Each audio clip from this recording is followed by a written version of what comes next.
स्वागत है आप सभी का। आज के वीडियो में जीवन परिचय पढ़ेंगे। प्रश्न है, कविवर बिहारी का जीवन परिचय देते हुए उनकी रचनाओं का उल्लेख कीजिए। ये प्रश्न 2009-10 में आए हुए हैं। या इसी प्रश्न को दूसरे तरीके से पूछा जा सकता है, बिहारी का जीवन परिचय देते हुए उनके किसी एक रचना का नाम उल्लेख कीजिए। ये प्रश्न इन वर्षों में आए हुए हैं, आगे के वर्षों में भी आने के पूर्ण चांसेज हैं, इसलिए आप इसकी तैयारी अच्छे से करें। भूमिका में लिखेंगे, कविवर बिहारी एक श्रृंगारी कवि हैं। इन्होंने दोहे जैसे लघु आकार वाले छंदों में गागर में सागर भर देने का कार्य किया है। प्रख्यात आलोचक श्री पद्म सिंह शर्मा ने इनकी प्रशंसा में लिखा है कि बिहारी के दोहे का अर्थ गंगा के विशाल जलधाराओं के समान है, जो शिव की जटाओं में समा तो गई थी, परंतु उसके बाहर निकलते ही वह इतनी असीम और विस्तृत हो गई कि लंबी चौड़ी धरती में भी सीमित न रह सकी।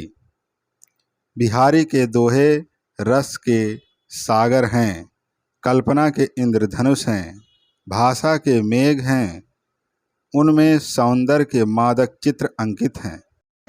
हेडिंग है जीवन परिचय। रीतकाल के प्रतिनिधि कवि बिहारी श्रृंगार रस के अद्वितीय कवि थे। इनका जन्म सन 1603 ईस्वी विक्रम संवत 1660 के लगभग ग्वालियर के निकट वसुआ गोविंदपुर ग्राम में हुआ था। इनके पिता का नाम केशव राय था। इन्हें मथुरा का चौबे ब्राह्मण माना जाता है। अनेक विद्वानों ने इन्हें आचार्य केशवदास रामचंद्रिका के रचयिता का पुत्र स्वीकार किया गया है और तत्संबंधी प्रमाण भी प्रस्तुत किए गए हैं। इन्होंने निम्बार्क संप्रदाय के अनुयायी स्वामी नरहरिदास से संस्कृत, प्राकृत आदि का अध्ययन किया।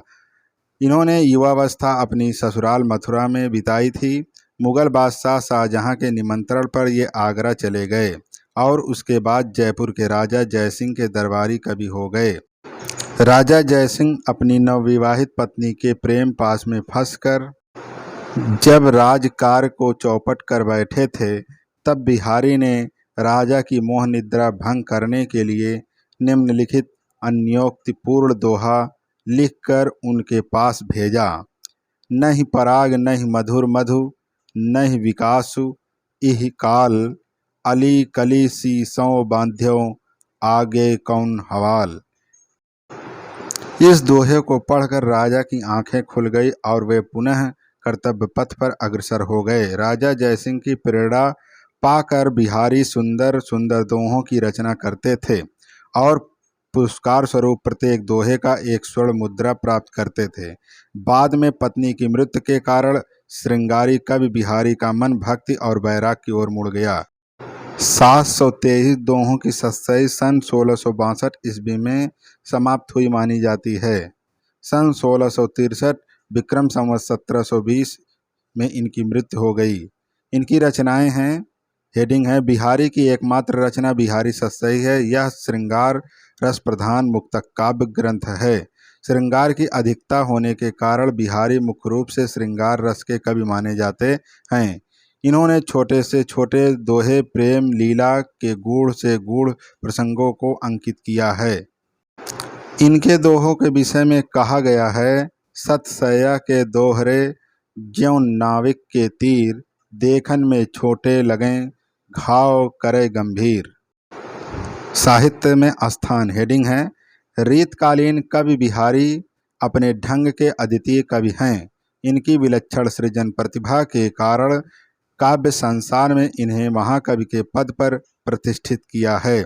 आचार्य विश्वनाथ प्रसाद मिश्र का कहना है कि प्रेम के भीतर उन्होंने सब प्रकार की सामग्री, सब प्रकार के वर्णन प्रस्तुत किए हैं और वह भी इन्हीं 700 दोहों में।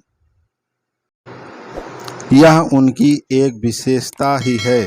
नायिका भेद या श्रृंगार का लक्षण ग्रंथ लिखने वाले भी किसी नायिका या अलंकार आदि का वैसा उदाहरण प्रस्तुत करने में समर्थ नहीं हुए जैसा बिहारी ने किया।